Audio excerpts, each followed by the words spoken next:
Hi everyone, Kelly here, and today I'm doing a dedicated review for The How and the Why by Cynthia Hand. And this is the first time I've ever done a dedicated review. So the way I'm going to organize this is I'm going to first give a short synopsis so you know what this book is about in case you don't know, and then I'm going to talk about my positives and negatives that I found while reading it and give you my star rating. And then I'm going to talk more in depth about how adoption plays out in this book and my thoughts about how the adoption storyline went.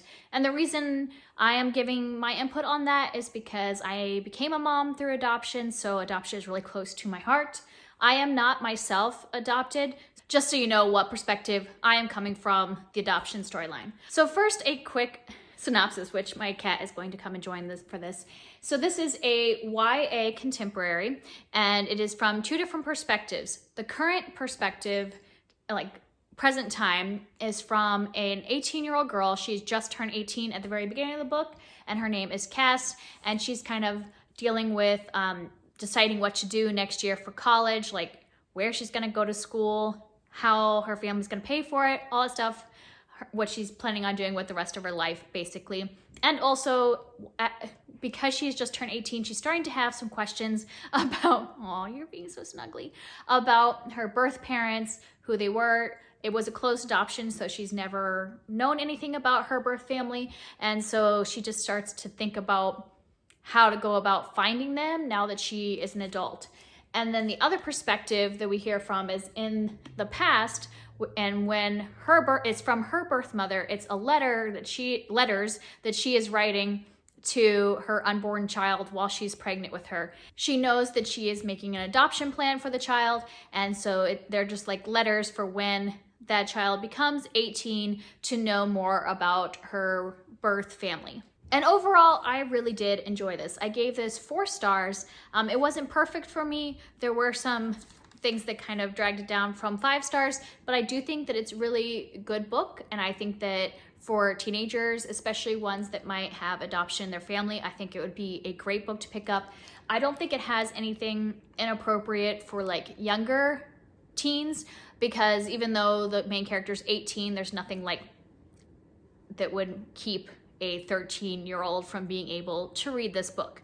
And some of my positive things that I really enjoyed about it was there's a friendship between Cass and her best friend Nyla. Sorry, my kitty is just being so cute. That is really prominent in this book. Her and Nyla have been friends for many years, and their friendship is just really amazing. I love to see them. I also love how both of them were adopted and they have different adoption stories, and so there's a little bit of that like way they can talk about adoption with each other. So the friendship between Cass and Nyla was so good.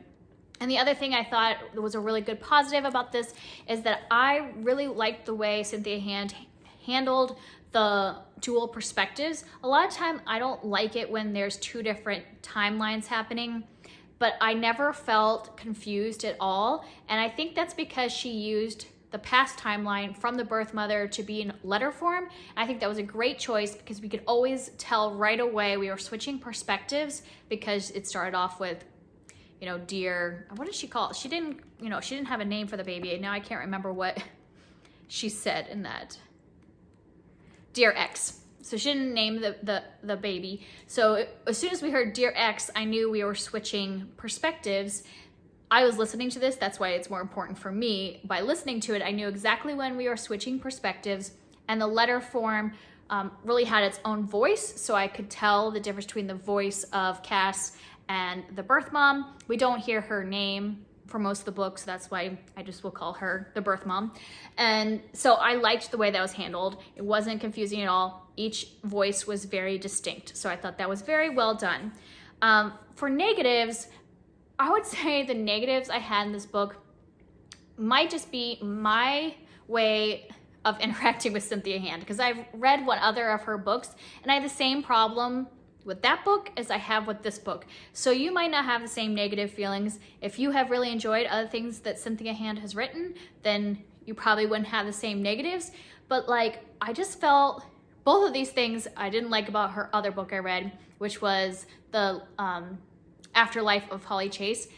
One of my negatives was I didn't really love the dialogue. I felt the dialogue was really stilted, and part of that could have been emphasized by the fact that I was listening an audiobook, and so when you're hearing that dialogue in your head, you're like, whoa, this is like not the way normal people talk. And not that it happened all the time, there was just some times when I just felt like the dialogue was really awkward. And then the other thing I didn't really love was there's like a lot of subplots in this, a lot of family stuff that Cass is going through, which I thought were all good. But there was one subplot that really bothered me, and it was like a forced romance subplot that was incredibly unnecessary, very awkward, and like the way it all ended up, just like I didn't like, and I just wish it hadn't been in there at all. Like, I understand in a lot of young adult books, authors feel like they need to put some romance in there. It just wasn't necessary. There was plenty of other subplots happening with her friendship with Nyla, with her relationship with her parents. Her mom is sick during this. There's a lot with that, and her college stuff, and there was plenty of stuff going on. We did not need a romantic interest and a romance subplot. And I felt the same way with The Afterlife of Polly Chase. It was just unnecessary and really uncomfortable most of the time in the way it was played out in this book. So that's all my negatives. They're not big deals. That's why it was 4 stars. It wasn't like any worse than that. Like, it could have even been 4.5 stars, but I've decided this year not to put any half stars. So I still really enjoy this book and would recommend it. It was just like little nitpicky things that bothered me. So yeah, if it doesn't bother you, if those things don't bother you, then I would definitely highly recommend this book. So now I want to talk a little bit more in depth about adoption and how it's portrayed in this. So I will say that, like I said, I was not personally adopted, so I'm only talking from the perspective as an adoptive parent. But I thought that she did a great job, and I'm really excited to see a young adult book that has a whole storyline that is about adoption, where adoption is the forefront. There's a lot of stories I've read that maybe somebody was adopted, and so that might be like a minuscule part of the story. Or on the other hand, I see books where adoption is the main part of the book, but it's like a super depressing book because they might have adoptive parents that are abusive, or maybe it's just like a really bad thing with them and the birth parent. And so you see all these negative perspectives of adoption, where this one felt really good to read. Even though it's a closed adoption and there are like emotional, sad things happening because she's having a really hard time finding her birth family, it was still, I thought, a really good representation. And I'm just excited that we're getting more of these books where adoption is shown in a normal light. And I liked how both Cass and her friend were adopted, so we hear 2 different perspectives. Cass was a domestic adoption that was closed, and so we hear that perspective. And then Nyla was an international adoption, and her parents had died, so she was an orphan when she was adopted. So 2 different perspectives there. And I just love that. I love that we see that the adoption comes in all different shapes and sizes. And that's another reason why I wouldn't say that I have a lot to say about this specific representation, because every single adoption is going to be different.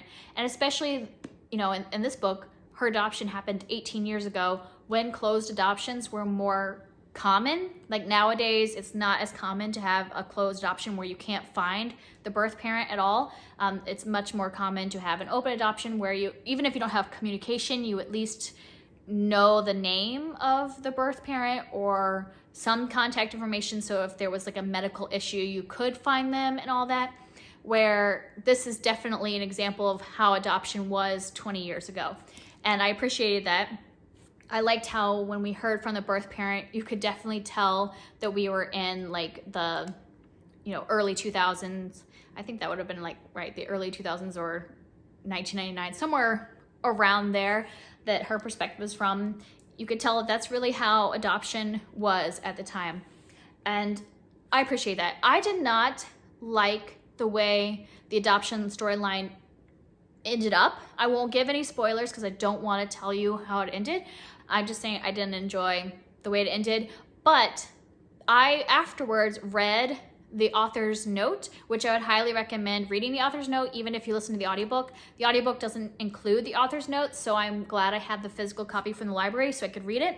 Because the author's note, she talks about her adoption. So Cynthia Hand was adopted, so this is Own Voices, and she's really just talking about how she felt about her adoption. And after listening, I don't want to like tell you because it might spoil the book a little bit, so wait till the end to read it.